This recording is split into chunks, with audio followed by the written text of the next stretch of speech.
करुणा के महासागर तथागत गौतम बुद्ध, सभी संत महापुरुष, क्षेत्रीय गुरु बोधिसत्व बाबा साहब डॉक्टर भीमराव अंबेडकर, बहुजन सम्राट मानवर कांशीराम साहब, संस्था के संस्थापक माननीय धर्म प्रकाश भारती साहब, संस्था के आचार्य माननीय किशोर बोस साहब, उपाध्यक्ष जी, सभी महासचिवगण, सभी प्रदेश के संयोजकगण, सामाजिक न्याय परिषद के राष्ट्रीय संयोजक माननीय साहब सिंह भैया साहब, टीएसएस के राष्ट्रीय कमांडर माननीय योगेश गौतम साहब, आज के कार्यक्रम की वक्तागण, आज के विषय के ऊपर आपने पूरी कोशिश की कि जस्टिस के लिए हम क्या कर सकते हैं और हमारी कौन कौन सी समस्याएं हैं। माननीय यादव जी ने युवाओं के लिए भी भारत में कैसे एकत्रित किया जाए, वो देश के प्रति लगाव उनमें क्यों नहीं है, ये हमारे सबके लिए क्वेश्चन भी छोड़ा है। माननीय चरगोत्रा साहब द्वारा संवैधानिक और ऐतिहासिक जो साक्ष्य और तथ्य रखे हैं, उनमें क्रांतियों का भी जिक्र हुआ है।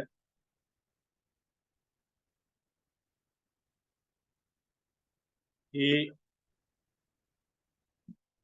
जो क्रांतियां हुई हैं, वो क्रांतियां अनजस्टिस के लिए हुई हैं। जब लोगों को ये महसूस होने लगा कि हमारे साथ अनजस्टिस हो रहा है, तो उन लोगों ने क्रांतियां की। लेकिन हमारे भारत में उससे भी बड़ी क्रांति हुई जस्टिस के लिए आज से 2500 वर्ष पहले। वो गैर रक्तपात की क्रांति थी, गैर खून खराबे के साथ किसी भी प्रकार की देश की संपदा को नुकसान पहुंचाए बगैर की गई क्रांति थी, जिसमें सभी मानवों के लिए जस्टिस के लिए क्रांति थी। इसको बाबा साहब ने ग्रेटर देन फ्रांसीसी क्रांति एंड ग्रेटर देन रूसी क्रांति से भी बढ़कर बताया है। जो बुद्ध का सामाजिक आंदोलन था, सामाजिक चिंतन था, आर्थिक मुक्ति का भौतिक संसाधनों के प्रति भी कार्य था, इसको बाबा साहब ने समझा और बुद्ध की उस धार्मिक क्रांति को सामाजिक क्रांति, आर्थिक क्रांति और राजनीतिक क्रांति से भी बड़ा घोषित किया। संविधान में इन सभी बातों को समय के बोधिसत्व बाबा साहब डॉक्टर भीमराव अंबेडकर लेके आए और भारत में जिनकी सबसे ज्यादा संख्या थी, जिसकी जितनी संख्या भारी उतनी उसकी हिस्सेदारी, उसके जस्टिस के लिए जो अनुच्छेद 340 है, उसके लिए शाब्दिक मायाजाल से बहुत बड़ा खतरा जो हुआ था, मैं उसका जिक्र यहाँ करना चाहता हूं। बाबा साहब चाह रहे थे कि state shall be appoint to commission, राज्य एक ऐसा आयोग गठन करेगा जो ओबीसी के लोगों के लिए न्याय की बात करेगा। शब्दों पर ध्यान देना है हमें, state shall be appoint to commission. लेकिन उसमें गरम दल के जो लोग थे उस समय, उन लोगों ने स्टेट शैल की जगह state can be appoint to commission करवा दिया। तो बाबा साहब इस पर अड़ गए कि स्टेट शैल ही होना चाहिए। तो बहुत से लोगों को जिनको समझ में नहीं आ रही थी, जिन्हें इन बातों का ध्यान नहीं था, उन्होंने कहा कि बाबा साहब आप एक शब्द पे क्यों अड़े हुए? State shall be appoint to commission और state can be appoint to commission में अंतर क्या है? मात्र एक ही शब्द तो है। बाबा साहब ने कहा कि आपको ये समझ में नहीं आएगा, state shall be appoint to commission और state can be appoint to commission में कितना अंतर है। तो आगे चल के जो हमारे माननीय चरगोत्रा साहब ने बताया कि ये ठंडे बस्ते में ये रिपोर्ट क्यों डलती चली गई, क्योंकि शैल की जगह जो गरम दल के लोग थे, बाबा साहब के विरोधी लोग थे, वो नहीं चाहते थे कि जितनी जिसकी संख्या भारी है उसको हिस्सेदारी मिलनी चाहिए और बहुत जल्दी मिलनी चाहिए, इसको जितना हो उतना पेंडिंग में जाना चाहिए। इसलिए वो स्टेट सेल की जगह स्टेट कैन पर पूरी समिति ने बहुमत से पास किया और जो state can be appoint to commission के अनुसार वो 340 के अनुसार जो ओबीसी का सर्वेक्षण होना चाहिए, उसके आधार पर इनको न्याय मिलना चाहिए। राजनीतिक क्षेत्र पर, सामाजिक क्षेत्र पर, आर्थिक क्षेत्र पर जो न्याय मिलना चाहिए वो न्याय नहीं मिला।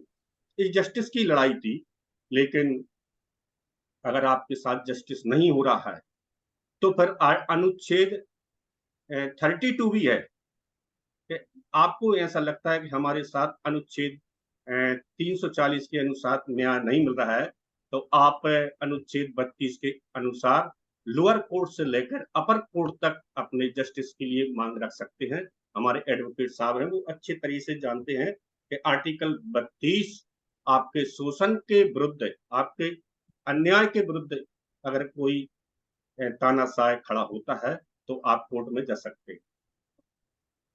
ये क्रांति जो हमारे भारत में बुद्ध की हुई गैर रक्तपात की, और उस क्रांति के प्रतिफल में जो मानवों के कल्याणकारी वेलफेयर स्टेट के जो आदेश सम्राट अशोक के समय में थे, उन सम्राट अशोक के वेलफेयर स्टेट की जो बातें संविधान में आई, उन बातों को रोकने के लिए कहीं ना कहीं प्रारंभ से ही वे लोग कार्य कर रहे थे। जो लोग डेमोक्रेसी नहीं चाहते थे, जनता का शासन नहीं चाहते थे, स्वतंत्रता नहीं चाहते थे और न्याय नहीं चाहते थे, बंधुत्व नहीं चाहते थे, उन लोगों ने इसके विरुद्ध में एक अपनी प्रारंभ से ही मांग बना रखी थी कि स्वराज्य होना चाहिए।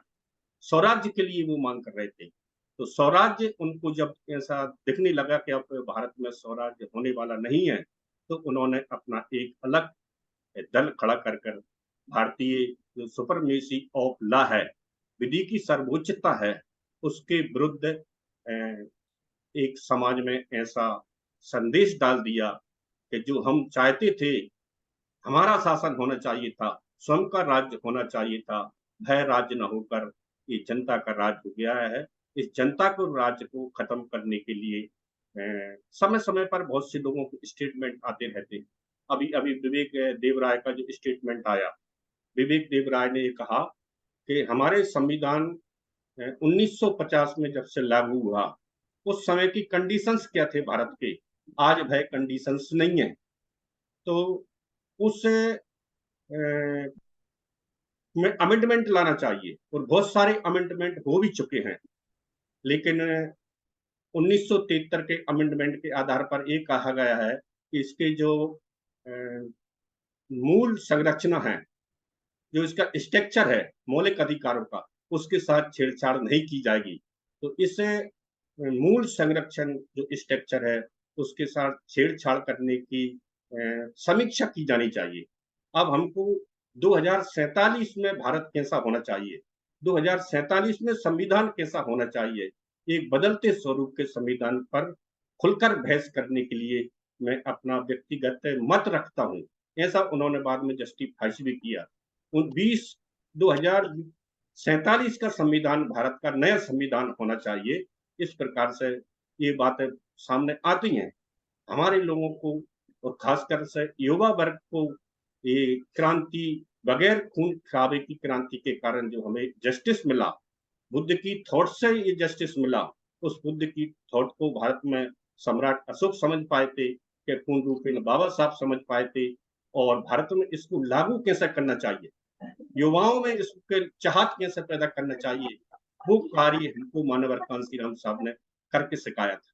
हमारे पास ऐसे समर्पित और पूर्ण रूप से समाज के लिए समर्पित है, सामाजिक मुक्ति और आर्थिक मुक्ति के लिए कार्य करने वाले ऐसे ज्ञानी लोग, त्यागी लोग, समर्पित लोगों की कमी होने के कारण हमारा देश का युवा हमारे साथ नहीं है। एक और बात निकल के आई, माननीय हमारे मुख्य अतिथि साहब ने कही कि इसमें दिल्ली के आसपास के ज्यादा लोग होना चाहिए, एनसीआर क्षेत्र के लोग ज्यादा होना चाहिए।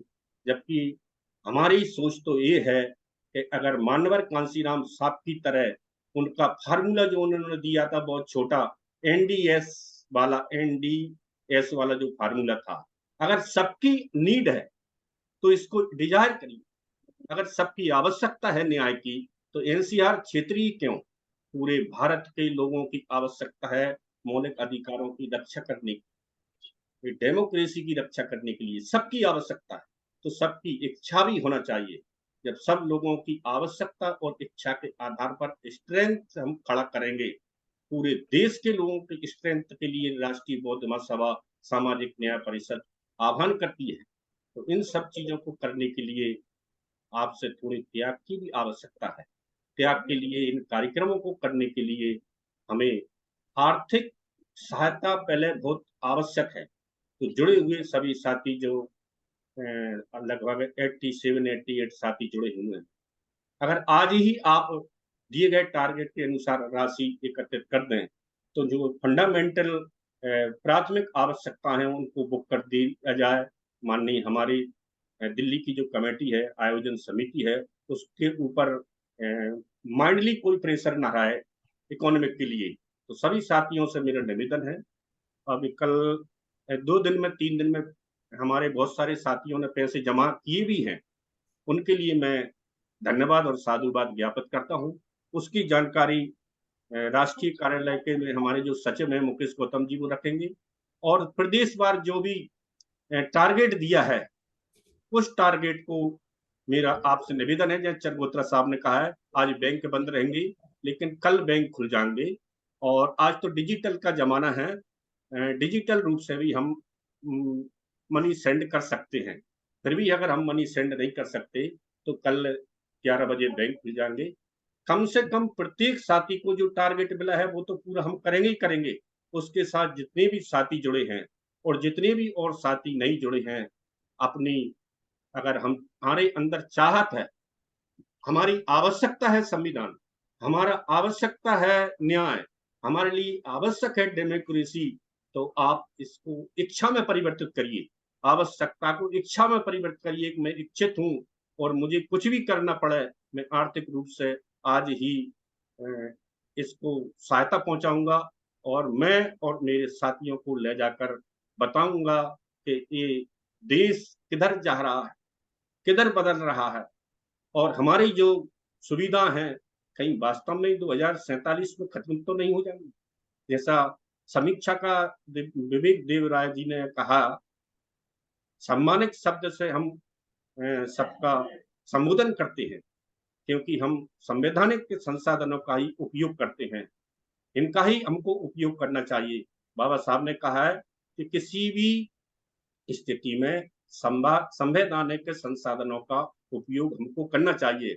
जब तक संवैधानिक संसाधन हमारे पास हैं, हमें किसी भी तरीके से असंवैधानिक नहीं होना चाहिए, असंवैधानिक हमको संसाधन नहीं अपनाना चाहिए। ये हमारे महापुरुषों की धरोहर है, बुद्ध की धरोहर है, बाबा साहब के द्वारा प्रदत्त आपको जो कॉन्स्टिट्यूशनल राइट्स हैं, इनको हमें बरकरार बनाए रखना है, युवाओं में चाहत रखना है। और युवा आजकल हमारे पास क्यों नहीं आता है, वह गुमराह क्यों है, क्योंकि लंबे समय से जो लोग जानकार थे, जो इसके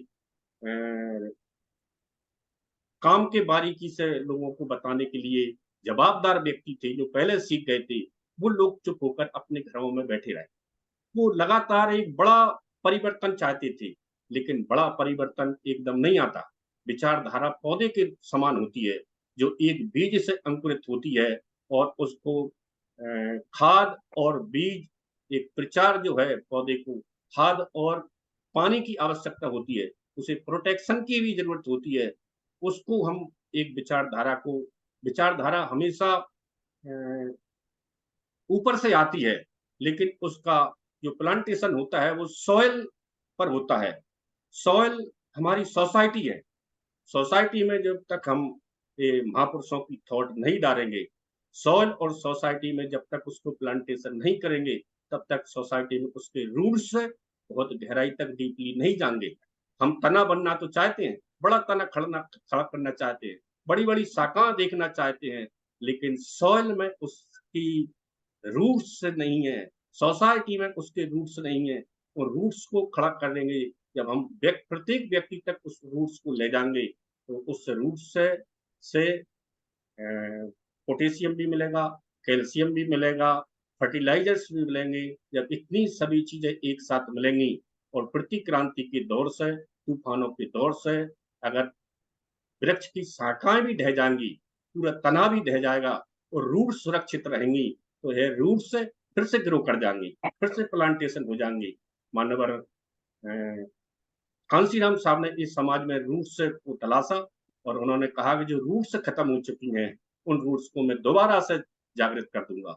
यही सवाल बाबा साहब से 13 अक्टूबर 1956 से लोगों जब वो धम्म दीक्षा नागपुर में लेने वाले थे, तो उन लोग कुछ लोगों ने पूछा कि बाबा साहब, भारत में बौद्ध धर्म खत्म हो चुका है, आप उसको पुनः कैसे लागू कर पाएंगे? तो बाबा साहब ने कहा कि मैंने अच्छी तरह से जांच लिया है, पूरे देशों में जाकर परख लिया है कि अभी भारत में सिर्फ तना ढहा है, उसको पेड़ कटा है, लेकिन समाज में, सॉइल में, सोसाइटी में यहाँ के पत्थर बोलते हैं, यहाँ की मिट्टी बोलती है, यहाँ की कतरन बोलती हैं कि ये देश बुद्धा लैंड है, ये जम्मू द्वीप है। यहाँ बुद्ध का थॉट है पूरे भारत में, पाकिस्तान में, नेपाल में, बमनियार में, अफगानिस्तान में। आज हम देखते हैं तो आईटी का जमाना है, अब कोई चीज, कोई वस्तु छुपी नहीं रहती है, जो भी खोज जल्दी से निकल के आती है वो पूरे भारत में 1 घंटे में पूरे ऑल वर्ल्ड में चली जाती है भारत से, कि भारत किसका देश है आकर को। ये बहुत सारी बातें हमें इस प्रकार से अगर हम जुड़े रहे तो बहुत सारी बातें सीखेंगे और युवाओं की शुरुआत हमारे घर से होगी। हम दूसरे के बच्चे को ये न कहें कि तू सामाजिक संघर्ष में योगदान बन, मेरे घर से ही मेरी युवा की शुरुआत होनी चाहिए। बुद्ध की समय की मैं एक घटना सुनाता हूँ। जब बुद्ध वापस कपिल वस्तु पहुंचते हैं, तो यशोधरा अपने पुत्र राहुल से कहती है कि तुम इनके उत्तराधिकारी हो, जो बुद्ध के पास खजाना है उसके उत्तराधिकारी आप हो, आप उनसे ले लीजिए। तो जैसे ही राहुल उनके पास पहुंचते हैं, वो कहते हैं कि मैं आपका पुत्र हूँ, आपकी विरासत का उत्तराधिकारी हूँ, मुझे भाई विरासत मिलना चाहिए। तो उन्हें विरासत में मिला क्या? जो उनके पास था वही मिला, और संघ में उन्होंने शामिल किया। और एक बात उन्होंने बोला था कि कभी सपने में भी झूठ मत बोलना, विचारों में भी झूठ मत बोलना, मजाक में भी झूठ मत बोलना। अगर किसी से आप मजाक भी कर रहे हो तो झूठ मत बोलो। और आज तो भारत में पूरे झूठ बोलने के लिए मशहूर है कि हम कैसे झूठ बोलते, रात दिन हमारे माइंड कैसे हाईजेक झूठ से हो रहे हैं, पूरी मीडिया कैसे झूठ फैलाती है, चाहे प्रिंट मीडिया हो, इलेक्ट्रॉनिक मीडिया हो, ओरल मीडिया हो। तो हमारे जो युवा वर्ग है वो कहीं ना कहीं इग्नोरेंस में से जाने के कारण मिसलीड हो रहा है। इस मिसलीड को रोकने के लिए जो जानकार हैं, चरमोत्रा साहब ने जो कॉन्स्टिट्यूशनल राइट्स बताए हैं और जो होम रूल के समय क्या क्या बातें हुई थी, सामाजिक और आर्थिक क्रांति के लिए क्या क्या घटनाएं घटी थी, ये बातें प्रत्येक व्यक्ति को आना चाहिए। बाबा साहब इसके लिए बहुत कुछ लिख गए हैं। और ये बातें जो एनसीईआरटी की बुक्स चल रही हैं, क्लास 9th और 10th की जो इतिहास है, उस इतिहास की किताब में सभी बातें आ चुकी हैं, क्योंकि विचार बहुत तेजी से काउंटर होती है। क्रांति के साथ साथ प्रतिक्रांति भी बहुत तेजी से कार्य करती है। प्रतिक्रांति को भी हमें समझते हुए प्रिंसिपल्स को फिर से नए प्रारूप में, नए फॉर्म में लाने के लिए बुद्धिजीवी वर्ग कार्य करता है। प्रिंसिपल कभी नहीं बदलते, फंक्शंस बदलते हैं, डायनामिक तरीके से उनकी गतिशीलता को बदलने के कारण कई बार मार्गों को भी बदला जाता है, लेकिन प्रिंसिपल के साथ कभी समझौता नहीं होता। हमें प्रिंसिपल्स के साथ समाज में जाना है और उस समाज को में चाहत पैदा करना है कि जो संवैधानिक अधिकार आपको मिले हुए हैं, वो संवैधानिक अधिकार डेमोक्रेसी के आधार पर मिले हुए हैं। और रिपब्लिक जो व्यवस्था है, 5 साल में रिपब्लिक आपके हाथ में, जनता के हाथ में जो आता है रिपब्लिक करने का, ये कहीं चला ना जहाज। फिर मत कहना एक था रिपब्लिक, फिर मत कहना एक था संविधान, फिर मत कहना एक था भारत है। फिर कभी कोई हमारे पास है मानवर कांशीराम साहब जैसा धूमकेतु आएगा, जो फिर से हम जनों के लिए एक पूरे भारत में उछाल मार देगा। जब तक वो नहीं है, हमारे पास बुद्ध की थॉट है, बाबा साहब का संविधान है, मानवर कांशीराम साहब का समाज में, सोसाइटी में काम करने का तरीका है। हम उनसे ही इस कार्य को चला, जैसे बाबा साहब ने कहा कि अगर इस कार्रवाई को आप आगे नहीं ले जा सकते तो पीछे भी मत जाने दें, इसको रोके रहें, वहीं रोके रहें, जो है उसी को रोके रहें। और जितने लोग हम में हैं, वो आपस में एक दूसरे से भाईचारे से मिले। हमारे अंदर ये बहुत बड़ी कमी है कि हम बहुत कर्कश बोलते हैं, आपस में ही दुश्मन बनाते हैं। जिन्हें हमें भाई बनाना चाहिए भाई हैं, और जिनको भाई मानना चाहिए उनसे हमारी बहुत गहरी दुश्मनी है। उन्हें देखकर हमारा दिमाग खराब हो जाता है, हमारे भाइयों को देखकर, या हमारे भाइयों का हमें देखकर हमारा दिमाग खराब हो जाता है। कहीं ना कहीं हम अंदर से दिल जले हैं। इस जले हुए दिल को बढ़िया बर्फ से ठंडा करना है, दिमाग को भी ठंडा करना है, और ठंडे दिमाग और ठंडे दिल से हमारे भाइयों को गले लगाना है। बड़े भाई हैं तो पैरों में पड़ जाइए, माफी मांग लीजिए। छोटा भाई है तो उसको गले लगा लीजिए, अपनी छाती से लगा लीजिए, उसको हाथ टच कराइए, हाथ जादू की झप्पी दीजिए उनमें। यही जादू की झप्पी है जो तथागत ने दी थी कि सबसे प्रेम करिए, सबसे प्यार करिए, प्रकृति से भी प्यार करिए, प्राणियों से प्यार करिए। ये इको फ्रेंडली जब प्रकृति और प्राणियों के बीच में बनेगी, तो इस दुनिया में अवैर और अमित्रता अपने आप खत्म हो जाएगी। ऐसे सिम्टम्स जो हैं घृणा वाले, वो सिस्टम से खत्म हो जाएंगे, ये लक्षण ही दिखाई नहीं देंगे। तो आप सभी से मेरा आग्रह है कि जो राष्ट्रीय अध्यक्ष जी की सोच है, मानवर साहब के वे लंबे समय तक साथ रहे, मानवर साहब के एक एक गुण उनके अंदर मौजूद है। जब तक हमारे भारती साहब इसको गाइड कर रहे हैं, वो हम ये समझें कि वो हमारे मानवर साहब है, मानवर कांसीराम साहब हमारे साथ हैं। आप अनाथ नहीं है, हमारे पास हमारे मुखिया हैं, और जो वो निर्देश देते हैं और जो वो स्टेप लेते हैं वर्तमान हालातों के आधार पर, उस पर हम सबको आगे आकर उनके निर्णय का स्वागत करना चाहिए।